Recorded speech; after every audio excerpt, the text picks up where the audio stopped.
বরিশালের বাকেরগঞ্জে ভূমিহীনদের জন্য বরাদ্দ জমি নিজের ও আত্মীয় স্বজনের নামে বন্দোবস্ত নেয়ার সংবাদ প্রকাশের জেরে দুই সাংবাদিক ও ভুক্তভোগীদের বিরুদ্ধে চাঁদাবাজি ও হত্যার হুমকির মামলা করেছেন এক ভূমিদস্যু। উপসচিব ছেলের ক্ষমতার দাপটে ভূমি খেকো আবুল কালাম শিকদার এলাকায় ত্রাসের রাজত্ব কায়েম করেছেন বলে অভিযোগ করেছেন স্থানীয়রা। ঘটনার সত্যতা স্বীকার করে দোষীদের শাস্তির দাবি জানিয়েছেন স্থানীয় জনপ্রতিনিধি সহ সর্বস্তরের মানুষ। বাকেরগঞ্জ থেকে এম এ সাখাওয়াত হোসেনের প্রতিবেদন, জানাচ্ছেন মনিরুল ইসলাম।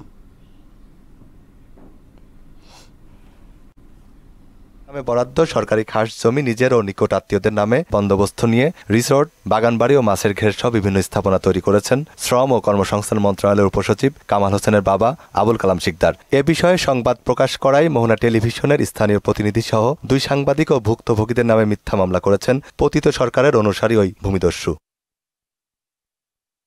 ভূমি অফিসের বন্দোবস্ত দেয়া জমি অন্য কারো ভোগ দখলের সুযোগ নেই বলে জানালেন বাকেরগঞ্জের সহকারী কমিশনার কে এম ইসমাম। ভূমি অফিস যখন কাউকে বন্দোবস্ত দেয় তখন সেই ব্যক্তির নামেই বন্দোবস্ত, অন্যের জমি ভোগ দখল করার তো সুযোগ নেই। উনি যদি নিজের নামে বন্দোবস্ত না নিয়ে থাকেন এবং তাহলে ওনার সেই জমিতে যাওয়ার কোনো সুযোগ নেই। ভুক্তভোগীরা জানান কামাল শিকদারের অপকর্মের বিরুদ্ধে মুখ খুললেই তাকে হামলা মামলার শিকার হতে হয়। 2009 সাল থেকে এ পর্যন্ত বিভিন্ন জনের নামে অনেকগুলো মিথ্যা মামলা করেন তিনি। সব মামলার নেপথ্যে তার ছেলে শ্রম ও কর্মসংস্থান মন্ত্রণালয়ের উপসচিব কামাল হোসেন। জায়গার কথা কওনে সে দুইটা মামলা দিয়েছে আমার পোলার নামে, একটা চাঁদাবাজি আর একটা হত্যার হুমকি। জায়গা খাইতেই দেবে না, সে অনেক লোকজন আছে। হ্যাঁ, খায় জোরের বল, হ্যাঁ মেজেস্টার, হ্যাঁ পোলা মেজেস্টার।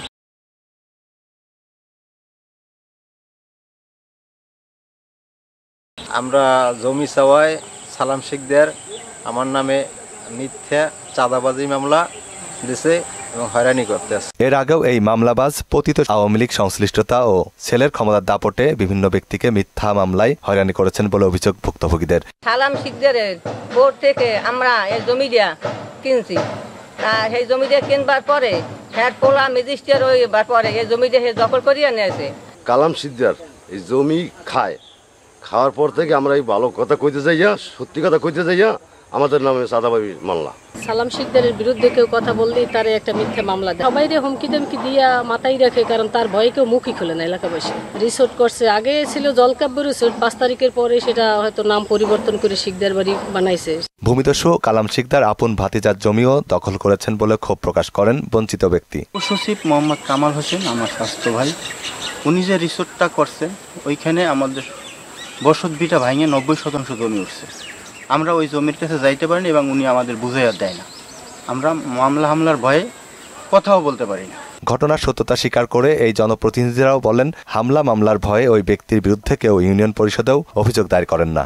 সে আওয়ামী লীগ করে বা এই 17 বছর আওয়ামী লীগ ক্ষমতায় ছিল, সে আওয়ামী লীগের এই ওয়ার্ড সভাপতি।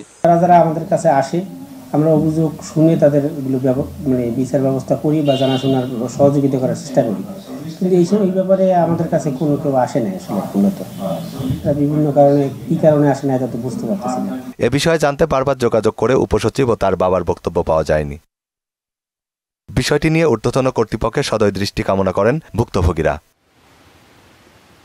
মোহনা সংবাদ, ন্যাশনাল ডেস্ক।